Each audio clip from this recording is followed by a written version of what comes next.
Thank you, Elena. It's a great pleasure and an honor today to introduce Sylvia Serfaty for this talk. Sylvia today is a Silver Professor at the Courant Institute of Mathematical Sciences in New York. She entered the École Normale Supérieure in Paris in 1994, and she then did a PhD under the supervision of Fabrice Bétuel at what was formerly called Université Paris-Sud Orsay, now Paris-Saclay. She then held various positions, mostly, maybe exclusively, she will correct me, in between Paris and New York, between the Laboratoire Jacques-Louis Lyons in Université Pierre et Marie Curie, now called Sorbonne Université, and the Courant Institute, where she is now. She has worked in the field of nonlinear partial differential equations, calculus of variations, and broadly in mathematical physics. She's a renowned expert in the field, in the analysis of the Ginzburg-Landau model of superconductivity. And recently, she also made some decisive progresses in the analysis of large systems of particles, in particular Coulomb gases. She was awarded a number of prestigious prizes, including an EMS prize, the Henri Poincaré and the Mergy-Vortex prizes from the French Academy of Sciences. She was also elected as a member of the American Academy of Art and Sciences in 2019. And she was a plenary speaker at the ICM in 2018 in Rio. Today, she will speak about the Ginzburg-Landau model of superconductivity, about older and more recent results. Please, Sylvia. Thank you very much, Didier. Thank you for this nice memories of all the times. And as you will see, my title is slightly paraphrasing someone else, but it's meant to present you some completely biased, I have to be honest, survey about what we know now, things we understand about vortices in the Ginzburg-Landau model of superconductivity. So let me start with a little bit of introduction to the phenomenon. Right, so superconductivity is something that happens in certain types of alloys or metals when cooled below a critical temperature, so at very small temperature. And what you see is you have a loss of resistivity, and currents can circulate without loss of energy. And these are called superconducting currents, and they are explained via the presence, the formation of Cooper pairs of superconducting electrons. So it's very interesting from a practical, technological point of view, actually, to potentially use this. One thing that's going to be a particular interest to us here is the response of a superconductor to a magnetic field, because there is this thing called the Meissner effect that says that the superconductor repels the magnetic field, expels the flux, and you see this picture, a spectacular feature that if you put a magnet above a superconductor, it levitates. Okay, so the other thing that happens when you put a magnetic field is that eventually, unfortunately, superconductivity gets destroyed if your magnetic field is too strong, but there is an intermediate regime in certain types of superconductors, which is going to be of interest to us, where you see vortices. So what happens is this, so these are called type 2 superconductors, those for which you see that. There is a certain phase transitions that happen, and there's a first critical field called HC1, such that if your applied magnetic field, so here H external is the intensity of the applied magnetic field, is below this critical field, you have the Meissner effect, as I described, with this levitating repulsion of the magnetic field, etc. And there is no vortex. And then when you reach HC1, the first critical field, you start to see vortices. And the more you increase the magnetic field, the more the vortices there are. And in fact, these vortices repel each other, but they are also confined to stay together by the magnetic field. So we will see that there is a sort of confinement effect created by the magnetic field, which behaves a bit like an effective potential. And so the vortices have to balance this desire to, this repulsion that pushes them apart with the confinement. And what you observe, in fact, in the experiments is they arrange themselves in these beautiful triangular lattices. Very, very striking pictures. So they are exact, perfect equilateral triangles. And they were predicted by Abrikosov on the basis of the Ginzburg-Landau model. And then they were observed in the experiments, which was a big success of modeling, and one of the what you would want from a model, right, to predict something that you can then observe. And so that's what happens when you have a large number of densely packed vortices. And when you increase further your magnetic field, then you really will destroy superconductivity, as I said. And there will only remain first surface superconductivity, and then all superconductivity will be lost at the third critical field. So I will not describe too much this HC3, this regime with which is more linear, where you have superconductivity near the boundary, but I will focus on these questions of vortices. So I want to say also that you may not be interested in superconductors per se, but there are other types of models for which the analysis that's developed for superconductor is quite relevant and very, very close is superfluids or rotating Bose-Einstein condensates. But even a little bit further away, the analysis of dislocations has also borrowed tools from the description of vortices in Ginzburg-Landau. So, and here I'm not quoting everybody. I'm sure I'm missing. But certainly, if you're interested in superfluid and Bose-Einstein condensates, it's kind of the same mathematics, so to say, that is happening. Okay, so now let's focus on the Ginzburg-Landau energy. This is an energy functional that was proposed on phenomenological grounds by Ginzburg-Landau.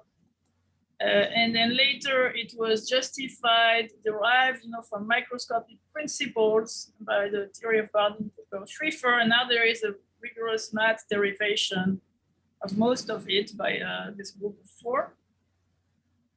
So what's in the functional? We have a domain, omega, that represents the sample. Let's say 3D for now, bounded, simply connected. And U are called psi by physicists, but it's the order parameter, right? It's a bit like a wave function. It's complex value, so that's what's important. It indicates the density of superconducting Cooper pairs via its modulus, right? So the modulus of U is normalized to be between 0 and 1. So at maximum 1, it's saturated, it's the superconducting phase, and at 0, it's the normal phase.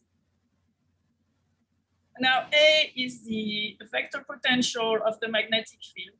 So this is a gauged model, if you want, and nabla sub A is the covariant gradient, which is defined by gradient minus IA. And you can retrieve the magnetic field by taking the curl of it. So that will be the magnetic field in the sample as a response to an external magnetic field, which is here HEX, external magnetic field. And you have to integrate the magnetic field over all of R3, as you see, inside and outside the sample. Okay, so we assume that the external magnetic field is proportional to some fixed one, and the proportionality constant is this little hx. That will be tuned, and let's say non-negative, as a function of epsilon. So what is epsilon? Epsilon is the other parameter that's sitting here. It's the small parameter. In fact, in physics, we talk about kappa, which is the inverse of epsilon. Kappa is very large. And kappa is what's called the Ginzburg-Landau parameter. So it's the thing that contains basically the ratio of all the characteristic length scales of your system. So it's a material constant, right? And it's reasonable to take it small. That corresponds to materials that are very type 2. So it's really type 2.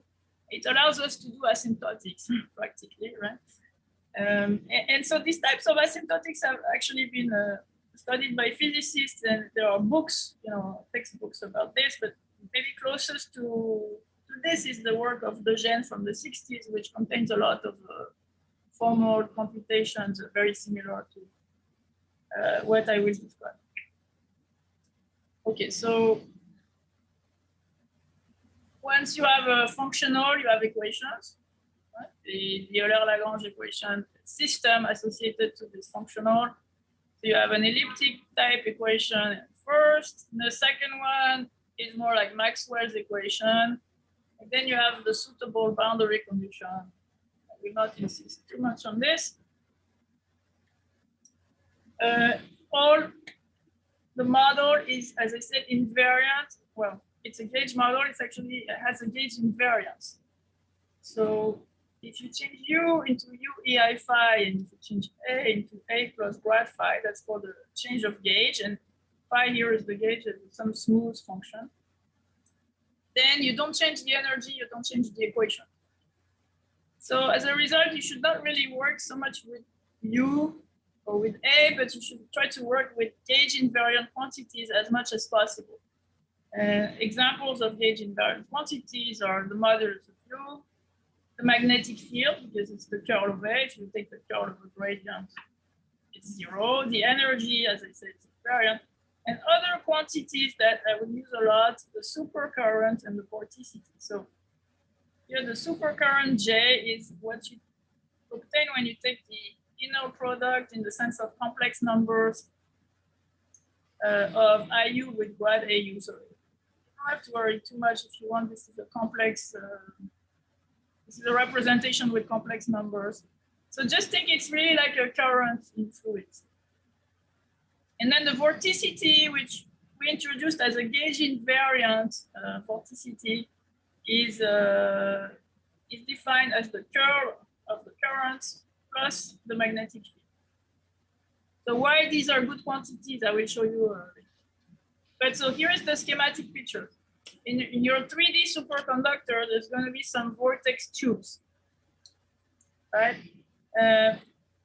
Because U is complex valued, you can have zeros that carry a topology. So every time you have a 0, you can turn around and you can compute the change of phase of U.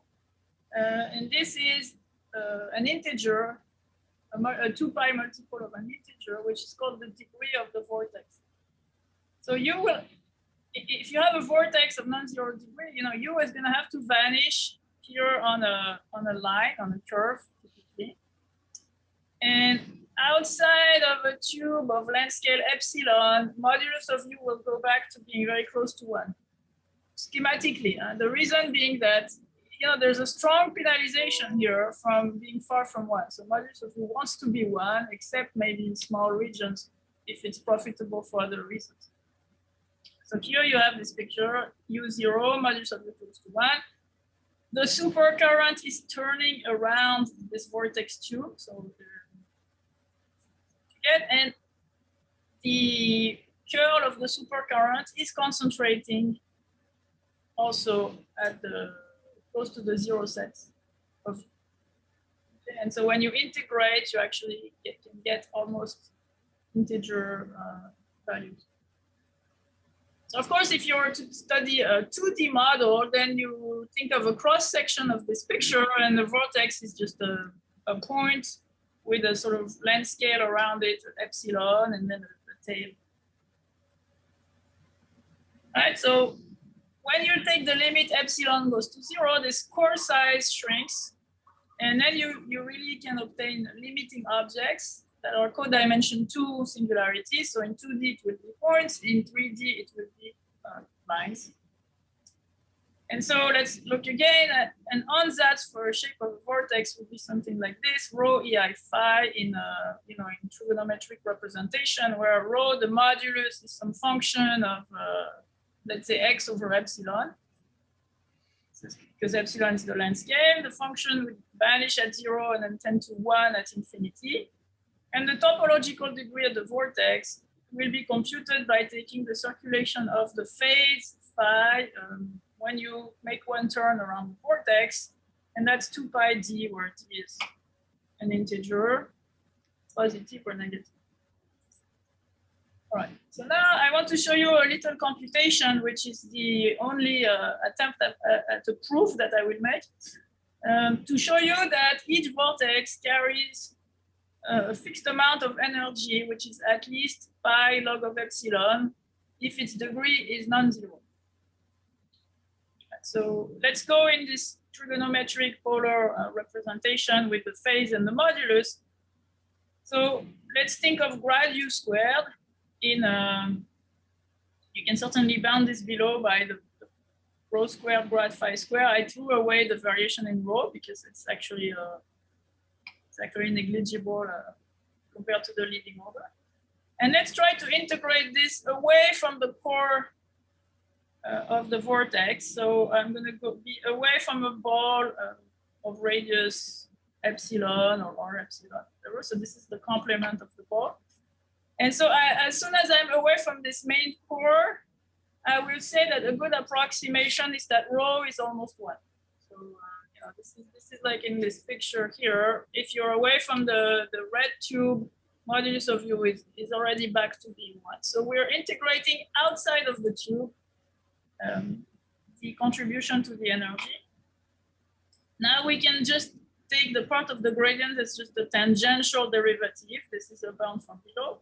And now we will integrate this over circles. So I'm in 2D in this computation. So it's a 2D computation. So you're just integrating over circles this square of d phi theta. I can use Cauchy-Schwarz to replace the integral of the square by the square of the integral divided by the length of the circle, 1 over 2 pi r.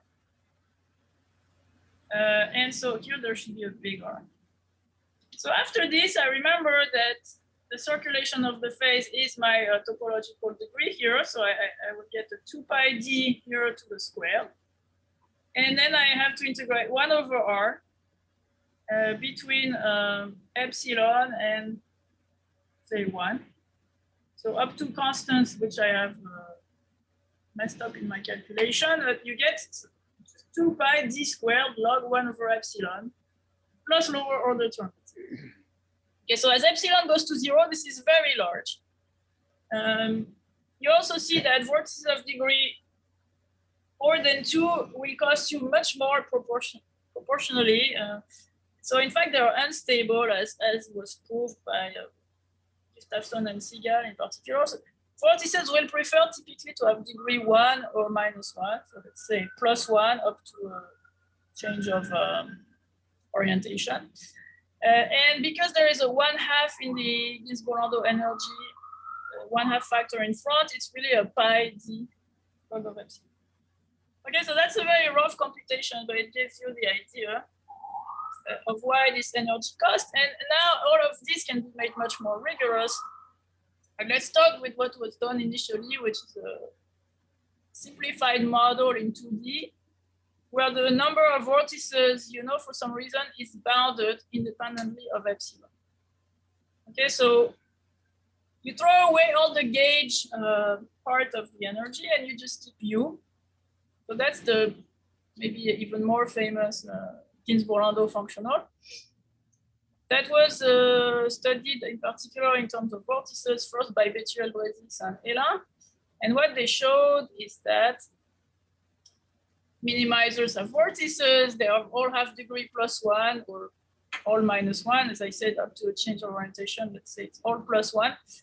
And they interact with a logarithmic interaction, which they call renormalized energy, which essentially is this minus pi sum of di dj log xi minus xj. So it's a logarithmic repulsion with signs. You know, each vortex becomes like a charge, carries a charge equal to its degree. So vortices of same sign repel each other, vortices of opposite sign attract each other, plus some terms related to the boundary.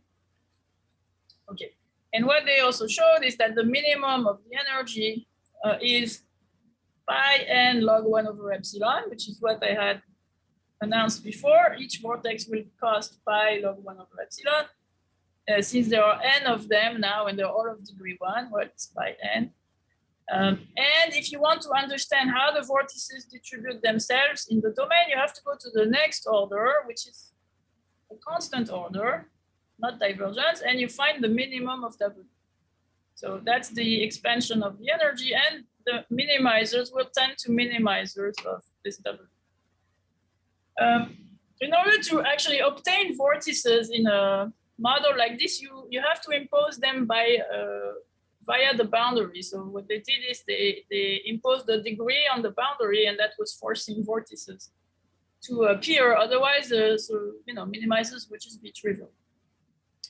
They also studied non-minimizing solutions and showed that they also have vortices which converge to this time a critical point of this W. You can study stable solutions, show that they converge to stable critical points. People have also asked themselves, if you have a critical point of W, can you build solutions of Ginzburg-Landau that converge to this?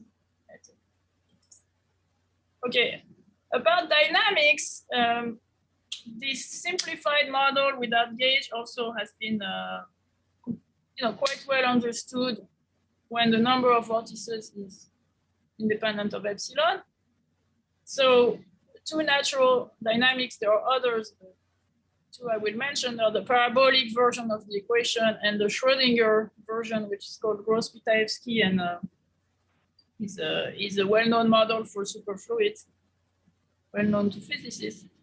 And you have the sort of counterpart results to the theorem I presented by Bethuel, Boisy-Sanella, which is that if you have good initial data, such that the initial vortices are all plus minus 1, solutions to the evolution equations will have vortices that converge to solutions to an evolution that's directly related to this renormalized energy, to this logarithmic energy. So in the parabolic case, dx dt is minus the gradient. You just follow the gradient flow of the interaction. And if you're in the Gross-Pitaevsky setting, instead of the gradient flow, you have a Hamiltonian flow given like this. So it's really, because you're in 2D, it's like the point vortex system in fluids if you want, except that the vortices are quantized, so all the degrees are integer. Okay, so this was studied in some detail and also extended beyond possible collision time, etc., for the parabolic case. Always, you have a fixed number of vortices and you let epsilon go to 0. All right, so now I want to go back to the static situation and the full Ginzburg-Landau model with the gauge. And the problem that you have to first encounter is that as soon as your external field is large enough, the number of vortices is not going to remain bounded as epsilon goes to 0. So anyone writing about mathematics must bear in mind the wide variability. So one of the problems is that the sort of little computation that I showed you that consists in integrating over an annulus around the vortex core is put in jeopardy by the fact that you have many vortices and they are densely packed. And so around each vortex, you don't really have that much space to build an annulus so that you have a bound from below, like I presented.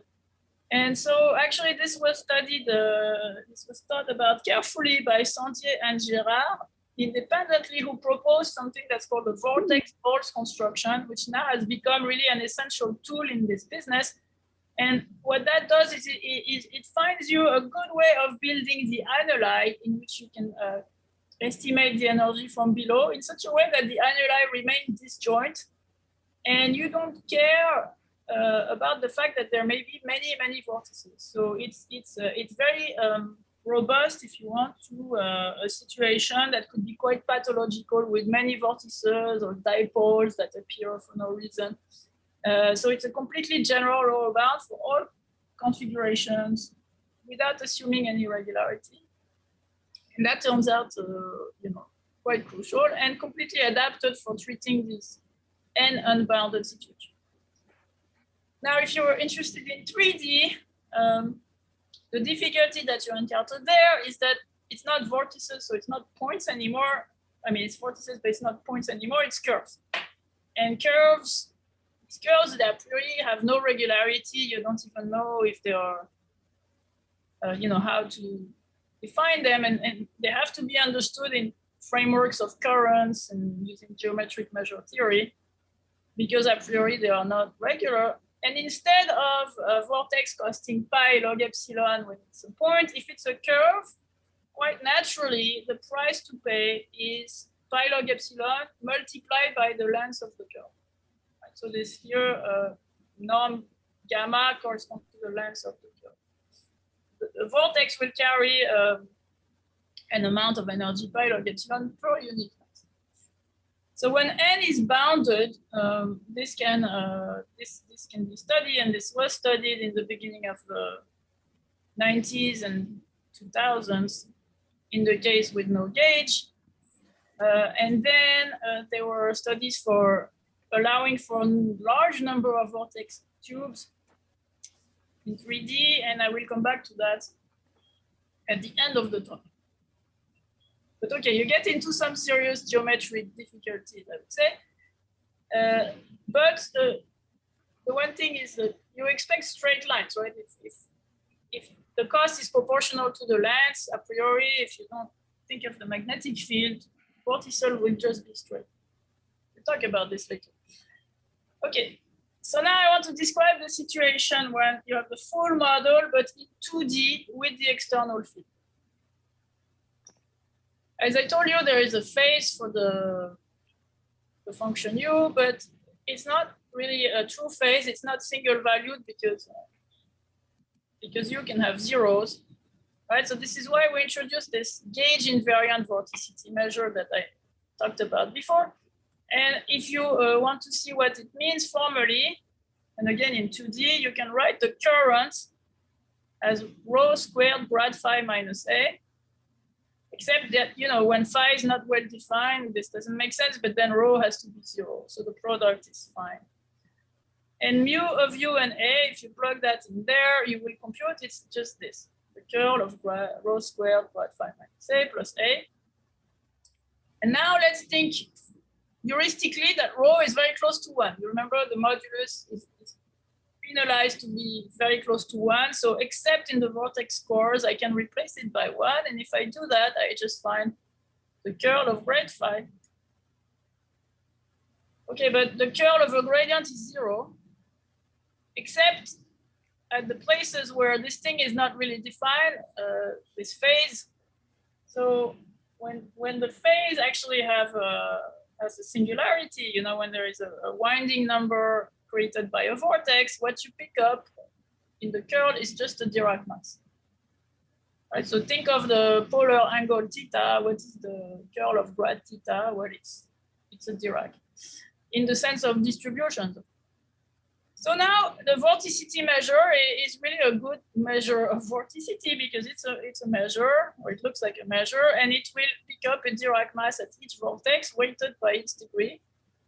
And actually this formula that I wrote here, it's not an equality, but it can be made rigorous in the asymptotic of epsilon go to 0 in some good functional spaces. So in some adapted functional spaces, and these are called Jacobian estimates. So another important tool in the business. So now, what I'm going to do is look at a simplification, a natural simplification we can make by looking again at the second Ginzburg-Landau equation, the one that's Maxwell's equation. And you don't have to remember it if you don't want, but the equation is telling us the curl of H is the supercurrent. It's really like in Maxwell's equation. Now, if I'm in 2D and if I take the curl of this equation, I obtain a very convenient equation, which physicists call the London equation. And the curl of a curl gives you a Laplacian. So you get minus Laplacian H plus H equals mu, because you see here, you're taking curl, and then you're taking curl J. But curl J is estimated by the first equation in red here as being mu minus h. So I have minus Laplace h plus h equals mu. It comes with a boundary condition that h is equal to hx. And so now with this formulation, you can sort of dispense looking at this complicated Ginzburg-Landau functional because you see that you have a linear relation between the magnetic field H and the vorticity. So if you want, the vorticity is a better variable to understand the equation. So the vorticity is the right-hand side, and now H behaves like a potential generated by the vorticity or via this operator minus Laplacian plus identity. And you can also check that the energy that you had with the gauge, so at least this part of the energy, is very close to grad H squared. This is because, well, if you just plug in these formal computations, it's almost true. And then the grad H squared, if you solve for, introduce some Green's function associated to minus Laplacian plus identity, the operator that's here, then you will be able to see that this grad H squared is just like sum of di dj g of ai aj. So here I cheated a little bit because I neglected this issue of self-interaction. Right? The problem is the self-interaction is logarithmic, and you cannot really take g of ai in this. But however, modulo that, it's a correct picture, and this is where you see that g, which is the Yukawa potential or the fundamental solution to minus Laplacian plus identity, of course, in 2D is essentially logarithmic at small distances. So the singularity is logarithmic, and this is how you find this logarithmic nature of the interaction. Okay, so let's take this London equation and let's solve it with no vortices. And let's normalize so that the boundary condition is 1. I can do that.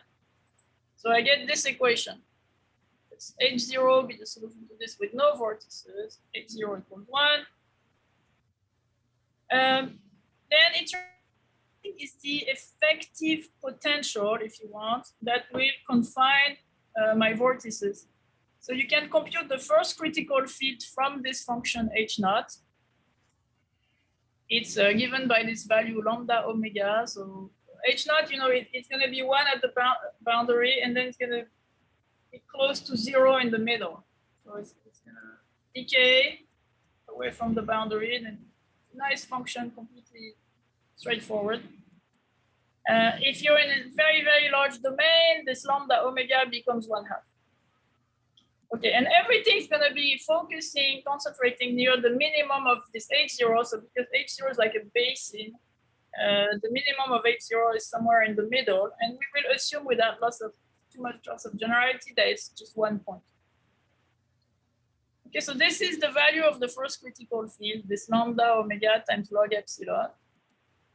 This is the time that it's going to be first favorable to create a vortex, even though these vortices cost log epsilon. They make you gain something, and this something is proportional to the external field times H0.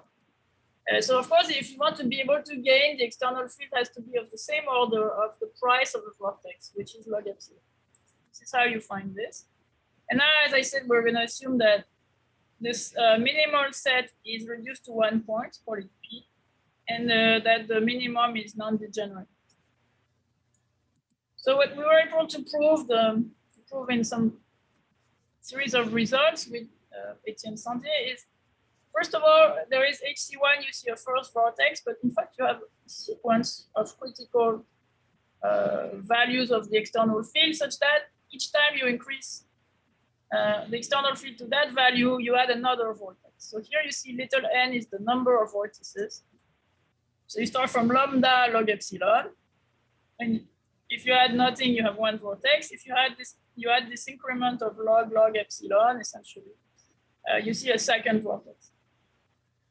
So as long as you remain within HC1 plus O of log, and in an interval hn plus 1, you will have exactly n vortices for your minimizers. They will all have degree plus 1.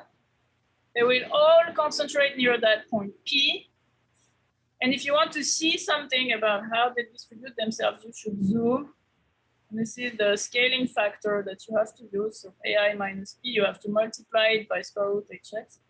And then you see convergence to a minimizer of the logarithmic interaction energy, which we could predict from before, plus some confinement effect, which is now linearized by the Hessian of this function H naught. I told you H naught acts like a sort of effective confinement for the vortices. So this is we're starting to see this behavior of competition between logarithmic repulsion and magnetic confinement.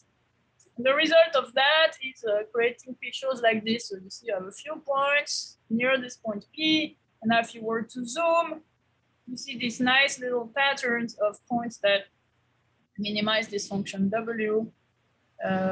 So good, well distributed, but in a small region. And if you increase further the magnetic field, so much more than by log epsilon, but still remaining much less than log, the number of vortices is going to start to grow and tend to infinity as epsilon goes to 0. So instead of having a few points near that point, you'll have many points. And then you have to describe the vortices via their density. So you just look at their density, and they will minimize a certain functional here, which is again logarithmic interaction plus quadratic confinement. This thing is an equilibrium measure, in fact, minimizer. And then if you further increase the magnetic field, the region with vortices is no longer microscopic, it's starting to be macroscopic. So then what we proved is that, well, there is this macroscopic region with a boundary, which is completely determined via an obstacle problem. So the boundary of it is a free boundary. And inside this region, you're gonna have a uniform distribution of vortices, and outside the region, no vortices. And there is a parameter lambda here, which is just the strength of the magnetic field in units of log epsilon. So as you increase lambda, your patch that has the vortices increases until you reach essentially the order of second critical field here. You have a uniform density. As long as lambda tends to infinity, you have a uniform density in the whole domain. So the confinement is not able to completely keep the vortices in the middle. The vortices have occupied the whole domain when there are too many of them, and you can characterize it. Okay, so that's a description of the average behavior of vortices for minimizers of the energy. One thing you want to do is you want to go a little bit more precise in this region with many vortices to start to see the pattern formed by the points. Because, remember at the beginning, we saw these Abrikosov lattices. So we had triangular lattices, and these are precise patterns. We want to try to explain or understand. But before we do that, let me mention something about dynamics, because you may be interested in what happened when you make these things move. So when n was finite, I told you in the end it's just the gradient flow of the renormalized interaction energy, or the Hamiltonian flow associated to that. Well, when n gets to infinity, then you have an equation for density of vortices, right? It's kind of more interesting. And in fact, we can write an equation not only for the vorticity, but for the supercurrent, which is a more precise description. If you take the supercurrents and you normalize by the number of vortices, you can prove this theorem. For example, if you have the Gross-Pitaevsky situation, when n epsilon is large enough, so this is the limitation of the result, the supercurrents properly normalized converge to the solutions to the incompressible Euler equation. That's something that physicists know well, and you can derive it formally by the Madelung transform, which is writing the equation in polar coordinates in polar form. solutions to Gross-Pitaevsky, which is like quantum fluids, right, converge to classical fluids as epsilon goes to 0 if n is large enough. And you know, with some regularity assumptions that I don't want to get into. So there was some prior result by Gerard Spern that derived the vorticity equation, but for very dilute regimes.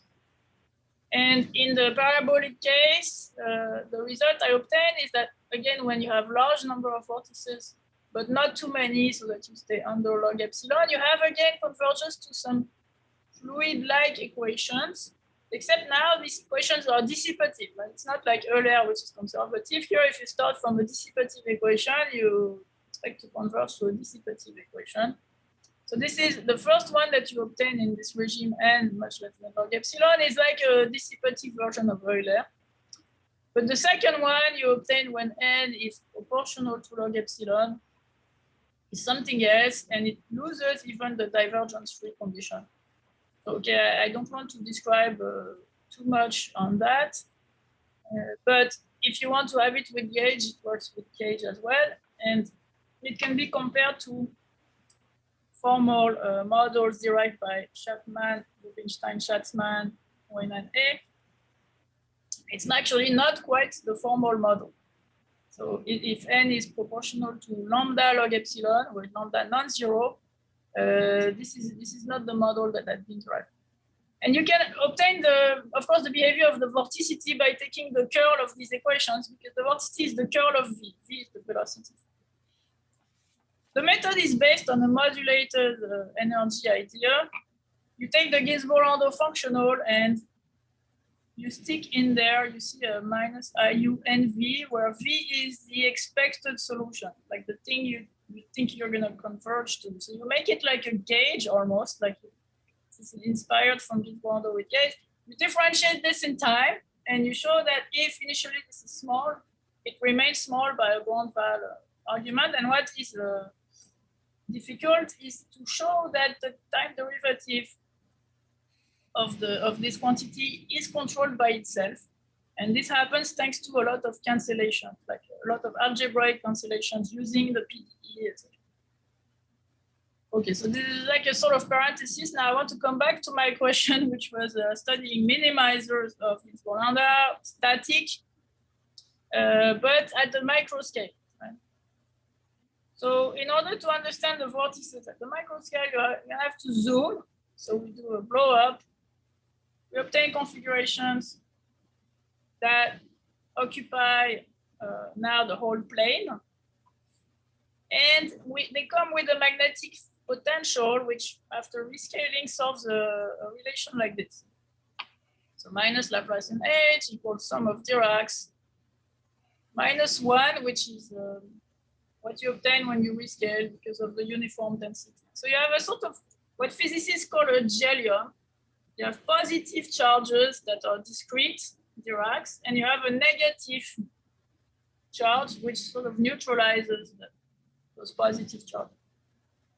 Then we define some energy of that thing, like the renormalized energy of Bétuel-Brézy-Salin, except in this infinite setting. A way to define it is like formally like this, but let's not expand on that too much. But of course, you have to do it in a renormalized way, like they were doing. And we prove this theorem with the Tien-Sandier, which is that if you start from minimizers and you're in this regime where you have many vortices in a region, let's say, and if you blow up around a randomly chosen point, then the supercurrents converge to vector fields that minimize this W. Okay, so we start from Ginzburg-Landau and we derive a limiting minimization problem on infinite configurations of points, which is minimize W, whatever the definition of W is. Don't worry too. Okay, so can this say something about the patterns then? Well, in fact, what we think, we expect is that the minimum of W is achieved exactly when points form a triangular lattice, like the Abrikosov lattice, which is what the experiments tell you. Now, unfortunately, this remains a conjecture for now. So we can prove that minimizers of G converge to minimizers of W, but finding the value of the minimum of W, there's a conjecture, but it's not a proof. With Mircea-Petrake, we proved that this thing would be implied by another conjecture called the Courant-Kumar conjecture, a much more famous conjecture, I would say. The Courant-Kumar conjecture has been around for 10 years or so. And it says that there are 3 special dimensions, 2, 8, and 24, where there is a special lattice which minimizes a whole class of interaction energy. So every time you have an interaction which is completely monotone, so you have some good monotonicity properties, that lattice is giving you the minimal energy. So in dimensions 2 is the triangular lattice. In dimensions 8 and 24, there are some special lattices that play this role. And last year, they proved the conjecture, but just in dimensions 8 and 24. Okay, so if they are able to prove it in dimension 2 one day, apparently it's resisting, but then by this little theorem with Mircea-Petrake, which is more like an observation, this will imply the same result for W. Because they do it for smooth interactions, and W is not really a smooth interaction, so you have to fiddle with it a little. Okay, so basically, modulo a number theoretic question, you can say we have almost derived the Abrikosov lattice, but there remains this question, which, as I said, is a kind of number theoretic. If you're interested in looking at lattices, the configurations that are already forming a lattice with normalized volume, then it's known what the minimizer is. It is the triangular lattice. So the triangular lattice is better than any other lattice. Say it's better than the square lattice or any other rectangular lattice or blah. And this is based on the minimization of the Epstein zeta function for lattices, which was, they said, a number theory question solved in the 50s. So at least we can say that W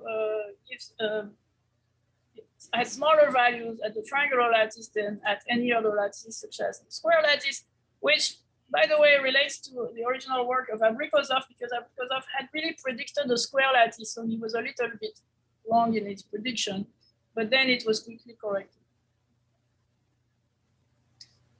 Okay, so after all that, I've gotten to basically the most we know in 2D, at least about minimizers. Don't have time to talk about non-minimizer, say stuff. And I want to talk a little bit about 3D, because we've come back to this question recently. So remember in the 90s and early 2000s, people had studied these straight lines, vortices arising in the limit of the 3D model without magnetic field. Because the cost of a vortex is proportional to its length, if you want to minimize it, you should make straight lines. What else? Or if you want minimal connections that connect points on the boundary. So this is, again, in some sort of artificial models where you prescribe the vorticity by traces on the boundary or other mechanisms like that. Okay, Octavio Olivier derived for the first time, it was a formal result without proof.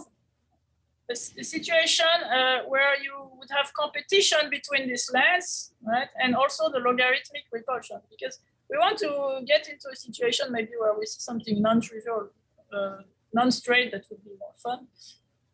So you should try to see the lengths play together with the logarithmic repulsion, for instance.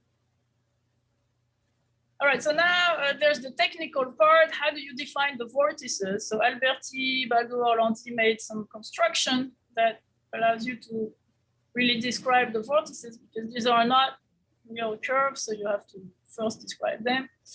Alama, Bonsar, Montero discussed the first critical field for balls, and Baldo, Gerard, Orlanti, Sonner gave the leading order behavior by a gamma convergence for minimizers when you have a lot of vortices. So I will mention this a bit later. And Contreras and Gerard, what they did is they put themselves in a simplified setup, with no gauge, where you have several lines and they are pinned at the same point on top and bottom, say North Pole and South Pole. And so they are going to be almost straight lines, but they repel each other logarithmically. So they are not quite at the same place. They have to sit a little bit apart from each other. And so they analyzed the comparison of the interaction and length effects for almost parallel filaments in this model, and they actually derived a total lattice equation for the positions of the vortex lines. And now, in terms of tools, again, Carlos Roman, who was a PhD student of Etienne Santier and myself at the time, gave a construction of a quantitative 3D vortex approximation. So it allows you to define vortex lines that approximate the true vortices with good bounds for the energy. So it's like, if you want, providing what the vortex balls construction was doing in 2D, but in 3D. So let me summarize a little bit what he gets. The vorticity you can approximate by some polyhedral currents. So these are like, piecewise straight lines. 2 pi sum of polyhedral currents, and you can bound from below the energy near these curves in terms of the length of the curve, in terms of the mass of the current, if you prefer, up to small errors. So the fact that you have these two things at the same time is what is difficult. You have to have an approximation which is making a small error here and a good energy lower bound that's quantitative in epsilon. So with this tool, now we can start to play in 3D the games we were playing in 2D and derive the vortices and their behavior as you increase the magnetic field. So you remember in 2D, there was this H naught that was playing the role of an effective potential. Well, in 3D, you have a B naught that plays kind of the same role. So you have a vector field, you have a whole vector field that you have to follow. And what the curve has to do is it has to maximize this ratio, this red problem, which I call an isoflux problem. So you know the isoperimetric problem, which is maximize the surface enclosed by a curve divided by the length of the curve. So here you're not quite counting the surface, you're counting the maximal flux you can pass through it of a certain vector field B naught, which is the magnetic field, divided by the length. All right, so this quantity is what determines the first critical field, and the first vortices will appear near the maximizer of this. So let's assume it's a unique maximizer. Let's call it gamma naught. And let's assume some non-degeneracy condition of this problem. Okay, so this was known before, huh? And Baldo, Gerard, Landisonner, what they really proved is that if you take the vorticity and you normalize by log epsilon, you converge to 0 below the first critical field and something non-zero, which they characterize above the first critical field. So it's describing the vortices on average, not one by one, but on average, because you see you divide here by a large number. And what is this lambda omega? This lambda omega is on top of the page. So it's the constant such that HC1 is lambda log epsilon. It's related to this red isoflux problem. That's a sort of 3D analog of the H naught that was directed into. Okay, so now we want to obtain a slightly finer description when you see the first few vortices. All right, so this is a picture where I try to sketch what's going on. You see, you have your curve gamma naught. What you want to maximize is the flux that passes through this curve. So you have a surface which is comprised of the curve and then whatever you want on the boundary. So you have to make a loop, right? You can pass through the boundary at no cost. You don't pay a cost of length on the boundary, and then you pay the cost of the length when you go inside. And then you want this loop to fill as much flux as possible. So this flux is this wedge product, this exterior product of gamma naught. So in a solid of revolution, which is like in my picture, the best you can do is to just put the curve in the middle. You see, it's a straight line, it minimizes length, and it has a lot of flux in the picture underneath is trying to be genuinely 3D. So you see how you join, you close your curve via the boundary, and then you come back inside, and you have the maximal flux here. Okay, so you can prove that in a solid of revolution, it's the axis of revolution, or at least in a ball or an ellipse. And now what's going to happen? As you pass the first critical field, the first vortex will come just at the location of gamma naught. Now, if you increase the magnetic field further, the other vortices, they want to come also near gamma naught, but they cannot sit on top of each other because they repel each other logarithmically. So they will go a little bit apart, and how much apart will be this scale, 1 over hx. But also they want to minimize their length if possible. So that's why they turn a little bit as they go towards the boundary in order to arrive normally to the boundary. So that's what's going to minimize length, right? So now we're starting to see a picture where things are not completely straight. If you zoom carefully, they are a little bit curving towards the boundary, but of course this is a small effect. So this is what I try to describe. And by the way, if you look at simulations in Bose-Einstein condensates in rotation, as I said, it's a very similar mathematics. You see these pictures with these vortex lines that come towards the boundary normally. And of course, these pictures are not exactly what I was describing, but one thing to keep in mind is that this is not really an epsilon that's very, very small in these pictures. Anyway, so with the vortex balls construction type techniques that Carlos Roman developed now, which are quantitative, we were able to prove that finally we have analogs in 3D as what we have in 2D, which is that as long as you don't exceed the first critical field by more than log epsilon, then your vorticity remains bounded.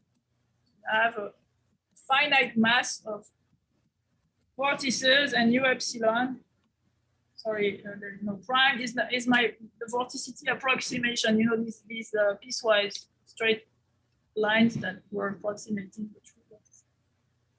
And now we would like to have a more precise description where we see a competition between the length of the curves, because, you know, that's the cost of the vortex, the logarithmic repulsion, and the magnetic confinement, which wants everything to be concentrated near gamma naught.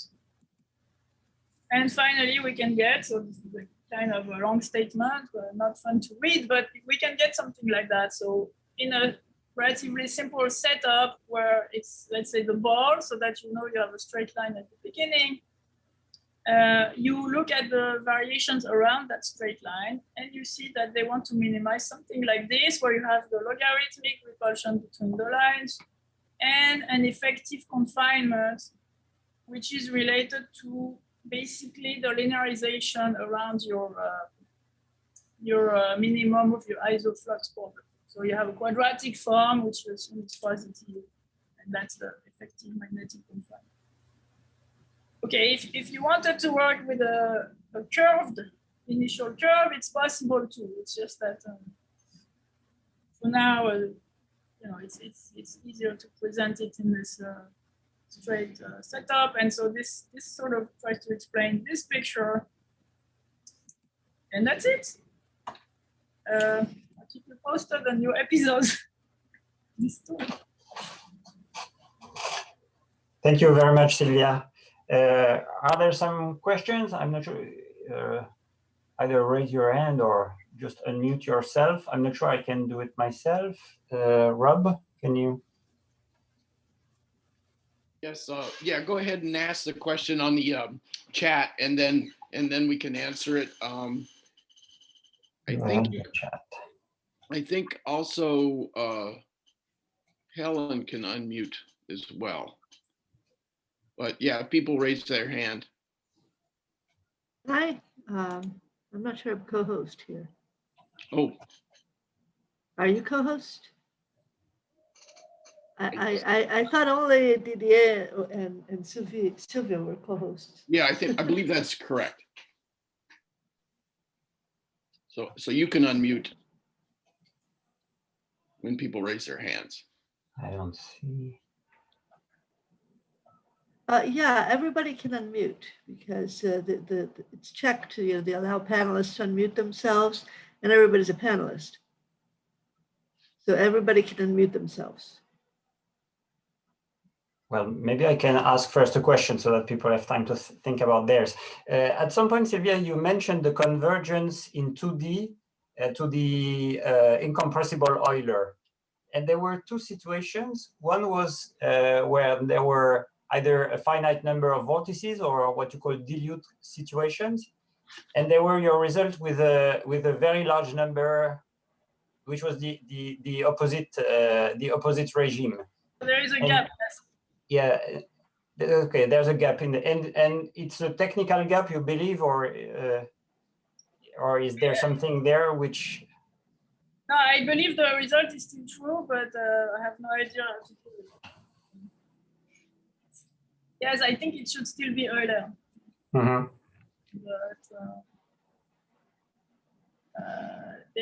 there's some serious difficulty in the proof, because the reason why it works easily when n is much bigger than log epsilon is that the vortex energy becomes negligible compared to the phase energy. So so in a way you have strong convergence instead of having a weak convergence. When L epsilon is less than log epsilon, the dominant energy is the vortex energy, and the fact that in Schrödinger equations you don't have any control on dtu squared, on the integral of dtu squared, that makes it quite hard. I mean, yeah, I don't know how to make it work, but I don't expect that it's not true. Mm-hmm. I mean, we could discuss it. How close can you come to finding a counterexample in that gap region? Counterexample to this limiting behavior? Yeah, so you have this gap where you think it's true. You can't prove it yet. How close can you come to finding a counterexample? I don't know, I've never thought about it. I really don't know. It's a good question.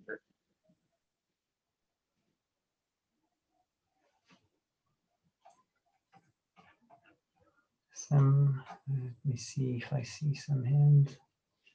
No. Maybe I have another question then.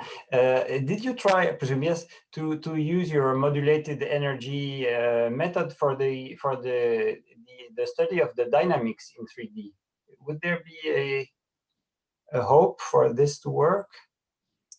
Yes, I think so. So first of all, in this gross PTSD 3D, here it works, right? And it was a remark that you made. You had made to me one day that for Euler it works in 2D. For the parabolic situation, yeah, I think that formally it works, but you have to work. You have to work harder because there's this to use this product estimate type things, these things that relate the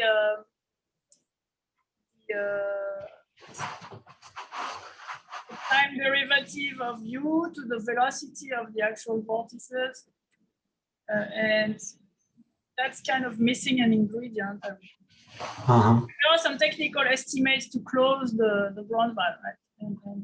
And some technical ingredient is missing, but I didn't try very hard, so I presume that the method is still correct. It's still a good first step, but you have to work harder. Thank you. There's a question, please. Raghav Venkatraman. Hi. My question is somehow in 2D for especially in the vortex ball construction, right? Somehow Pohojayev type identity plays a crucial role in locating these. Is there a similar? Is the story in 3D similar, or is it some more global sort of how you isolate? For instance, and how you isolate these vortex filaments separately. In 3D, you mean? No, I mean, we don't use Pohojayev that much in the end because Pohojayev is a relation that holds for solutions of the equation. Right? You take solutions and you obtain certain properties of them. And here the approach is more a gamma convergence. So you take any possible configuration you're dealt with, and it's not necessarily a solution, and you want to be able to bound its energy from below. So you want things that are more functional analytic in nature, prove inequalities and go with that. So Pohojayev is not very used. It can be used a posteriori once you know you have a solution and you want to understand it more precisely, in more details. That there's no junk near the vortices and everything's clean, then you use Pohojayev.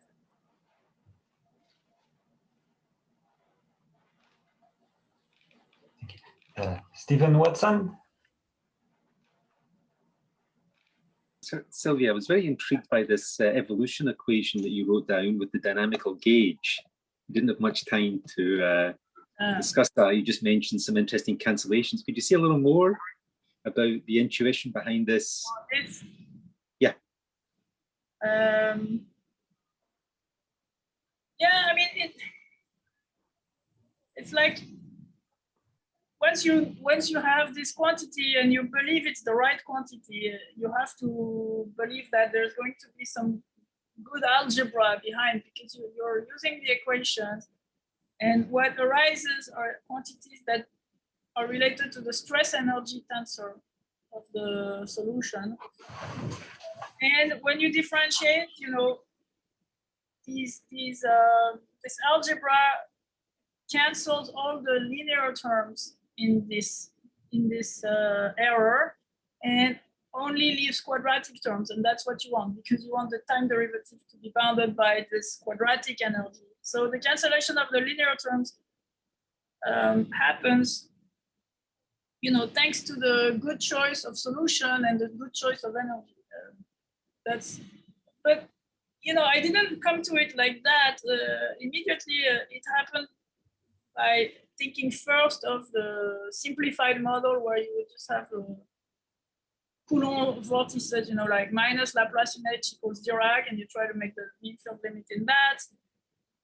Then you can more easily see what's the structure you should take, and then I sort of tried to cook up a Ginzburg-Landau version of that, and was inspired by the gauge functional, because you see, like you have to think that V now is like the gauge, and divergence of V is like a temporal gauge, and I don't know, it's a bit of alchemy, I would say. I wondered, is there a sort of a gauge version of this where you can introduce a gauge dynamics? That was your question. I'm sorry. Yeah, so if you have a gauge, you add your A inside the functional and you modify your V accordingly. And it's written in my paper, there is a version with gauge and everything works as well. You just have to understand what the right quantities are and find replacements for each part, but it's not adding difficulty in the proofs. Okay, great, thanks.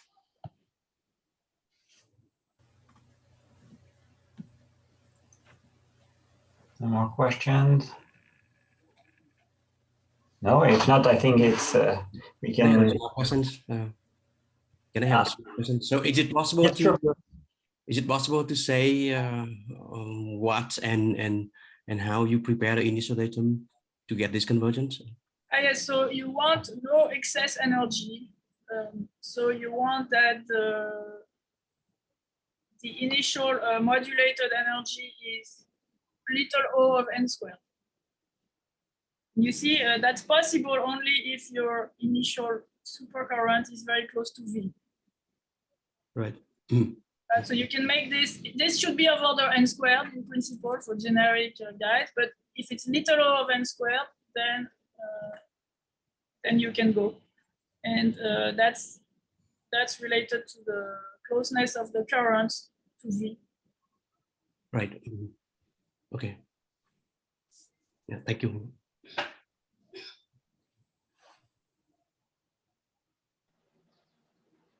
Nobody else? No? Okay, so please, Tina. Thank you very much, Dr. Serfaty.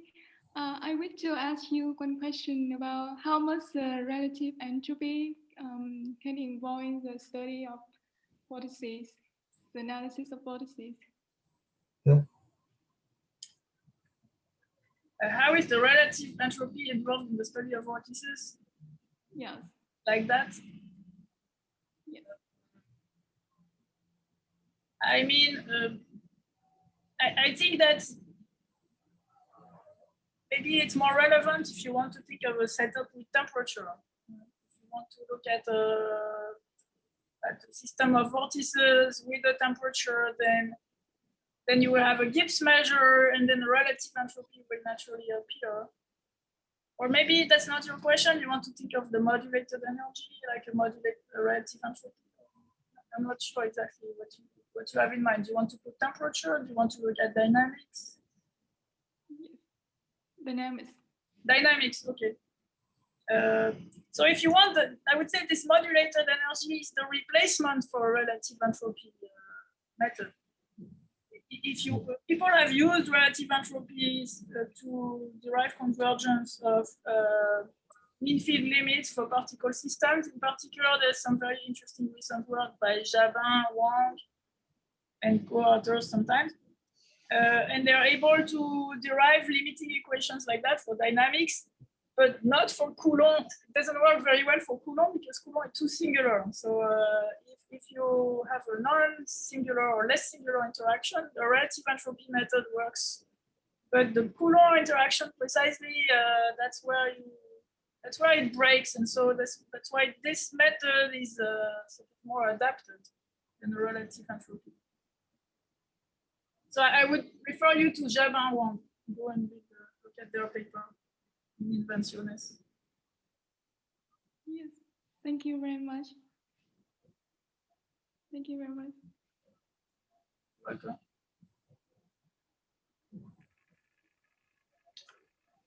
Last chance. Well, I want to thank everybody very much and apologize to those of you that I may have forgotten my overview. And I was really not trying to talk about everything because there is not enough time. So I certainly missed some stuff. No, okay. Well, if there are no more questions, then let's thank Sylvia very much for this very nice talk, and see you on the next. Elena, I do the applause for everybody who are muted. Okay. Yes, I'm unmuted. Yes. So just thank you, everybody, and thank you, Sylvia, for a beautiful talk. Thank you, Didier, for very nice handling of the moderation. And we'll see you in a month. We hope to see everybody in a month. Bye-bye.